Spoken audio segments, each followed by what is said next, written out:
जो पेरेंट्स हैं उनको कितना फ्रीक्वेंटली अपने बच्चे का एक ग्रोथ की जो उनकी ट्रैजेक्टरी जा रही है कितना उनको फ्रीक्वेंटली चेक करना चाहिए, मंथली, वीकली? कुछ पैरानॉइड पेरेंट्स तो हफ्ते में 2-3 बार भी चेक करते हैं कि कितनी हाइट बढ़ी, कितना वजन बढ़ा। तो एक्चुअली कितना उनको कैसे चेक करना चाहिए? जैसे मैं बताता हूँ कि जो शेड्यूल है उसमें कैसे किया जाता है।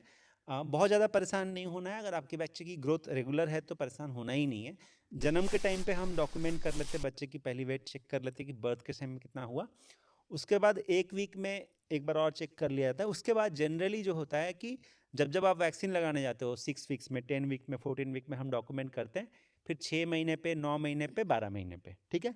उसके बाद 12 महीने के बाद हम 18 महीने पे, 2 साल पे, और उसके बाद या तो 6 महीने या 1 साल में हम चेक करते हैं। अनलेस कि बच्चे को कोई ग्रोथ प्रॉब्लम है, वहाँ पर हमको और रेगुलरली मॉनिटर करना पड़ता है, वो भी डॉक्टर की परमिशन से। जनरली ग्रोथ को हम, एक ग्रोथ चार्ट आती है, गवर्नमेंट में भी आपको हेल्थ कार्ड मिलता है, उसमें वो चार्ट रहती है। प्राइवेट में भी हम वैक्सीन कार्ड देते हैं, उसमें भी ग्रोथ चार्ट रहती है। उस पर प्लॉट करके देखते थे कि बच्चे की ग्रोथ सही चल रही है कि नहीं, और उस पर फिर हम समझ जाते हैं।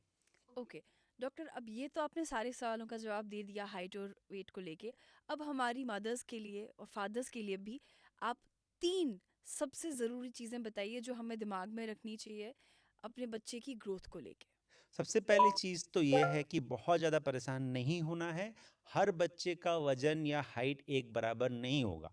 अगर आपका बच्चा स्कूल में छोटा दिखता है, इससे आपको बहुत ज़्यादा टेंशन नहीं लेनी है, क्योंकि हर बच्चा एक ही एज का भी नहीं होता है। एक ही क्लास में कोई बच्चा 5 साल का होता है, कोई 6 साल का, कोई 4 साल का होता है। तो बिल्कुल। उसके एज के ऊपर उसकी हाइट डिपेंड करती है, और पेरेंट्स की हाइट के ऊपर भी डिपेंड करती है, और अपना पोटेंशियल भी होता है। तो ज़रूरी नहीं है कि हम सबको एक बराबर एकदम मैथमेटिक्स की तरह बराबर कर दें, नहीं।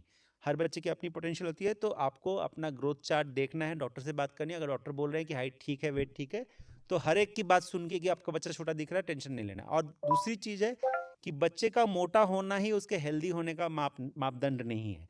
आप बच्चा अगर लीन भी है, अगर मतलब ठीक ठाक है, बहुत मोटा गाल निकला हुआ बच्चा ही हेल्दी है, ऐसा नहीं है। नॉर्मल बच्चा जो एक्टिव है, सही तरीके से वेट गेन हो रहा है, हाइट ठीक है, तो परेशान नहीं होना है। थर्ड है कि आप हमेशा अपने बच्चे को घर का खाना दो, और खुद भी बार बार बाहर का अगर आप खाना खाते हो, तो आपका बच्चा फिर बाहर का खाना डिमांड करेगा और खाना चाहेगा। तो बच्चे को बाहर की खाने की आदत मत डालें। घर पे जो खाना बनता है, जो आप खाते हो, वही बच्चे को शुरू से खिलाने की आदत डालें। तो उससे बच्चा हेल्दी रहेगा, बच्चे को हर तरह की पोषण मिलती रहेगी। Thank you so much doctor.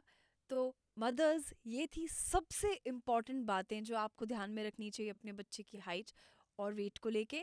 तो जैसे डॉक्टर संदीप ने बोला, बिल्कुल कंपैरिजन के जंगल में नहीं फंसिए, उस सिचुएशन में नहीं जाइए जहां आप अपने बच्चे को कंपेयर कर रहे हैं at every stage, at every age group, particularly school में, क्लास में, फंक्शंस में, शादी में। आप अपने बच्चे को कंपेयर करते जा रहे हैं। उन फैक्टर्स को ध्यान में रखिए जिनकी वजह से उनकी हाइट या वेट एक टाइप की है।